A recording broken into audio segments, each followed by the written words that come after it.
Là, nous arrivons presque à la dernière demi-journée des universités. À la fois, c'était un challenge pour nous d'arriver à organiser, parce qu'on est une structure pas très grosse. Le Club Inné, c'est une petite structure, mais en s'appuyant sur tout l'écosystème, les autres clubs et l'Institut, on a réussi à organiser cet événement. On tenait beaucoup que ça soit en Normandie parce que dans notre dynamique, on a déjà pas mal d'expériences normandes à faire connaître, à partager. Et puis on avait aussi envie que des acteurs normands rencontrent les autres membres de l'écosystème qui viennent un peu de partout en France et même du Brésil et du Canada cette année. On a eu la chance d'être accueillis à Sotteville-lès-Rouen, une ville de l'agglo avec laquelle nous travaillons. Tout le monde est très content.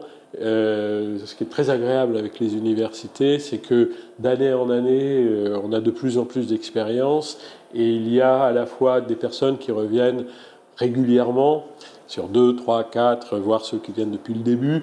Donc ça crée des gens qui se connaissent, qui ont envie de se revoir. Des nouveaux arrivent, qui ont une ou deux expériences d'université ou pour lesquels ça peut être la première expérience d'université. Là, ils rencontrent des gens qui ont envie de discuter ensemble, qui sont toujours dans la bienveillance, dans l'envie d'échanger. Voilà. J'ai eu quelques échos des différents ateliers, parce qu'il y avait 24, je crois, un peu plus même, il y a une trentaine d'ateliers qui ont été organisés. Ce sont des moments où on arrive à la fois à partager des expériences de personnes, de structures économiques, de porteurs de projets, de collectivités territoriales, ce qu'ils font, parce que l'EFC, ce sont des gens qui font, et par les échanges, les questions autour des ateliers, ça amène qu'en sortant, on est à la fois nourri de tout ça pour aller réembarquer ça lorsqu'on se retrouve chez nous, à l'endroit où on est dans nos activités professionnelles, et puis avec toute cette énergie qui ressort. Et je viens encore là de croiser un dirigeant, c'est sa deuxième université.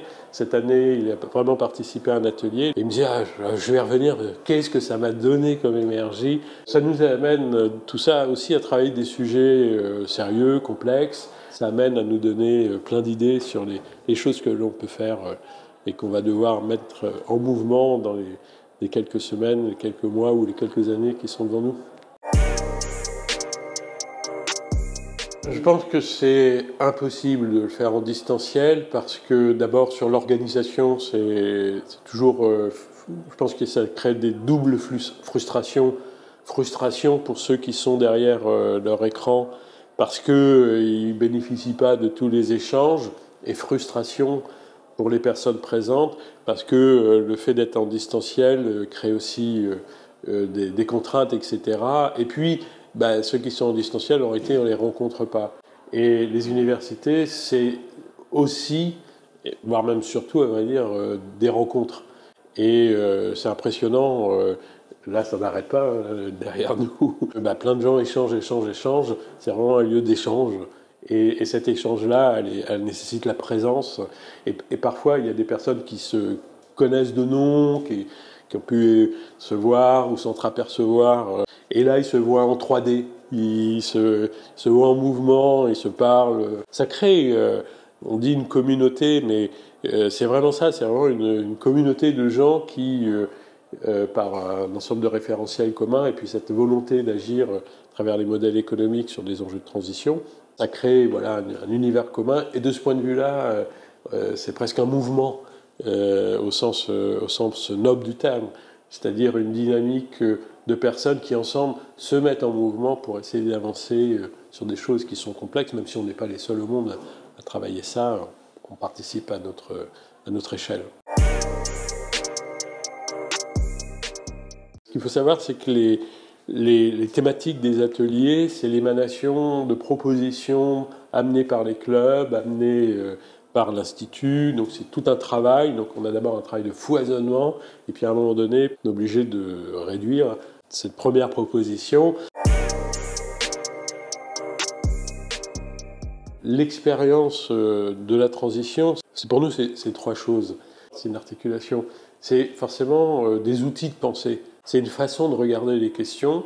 C'est donc déplacer des manières de penser des questions pour essayer d'agir dans des enjeux de transition. Ça ne marche pas tout seul. Il faut un deuxième truc, c'est l'action.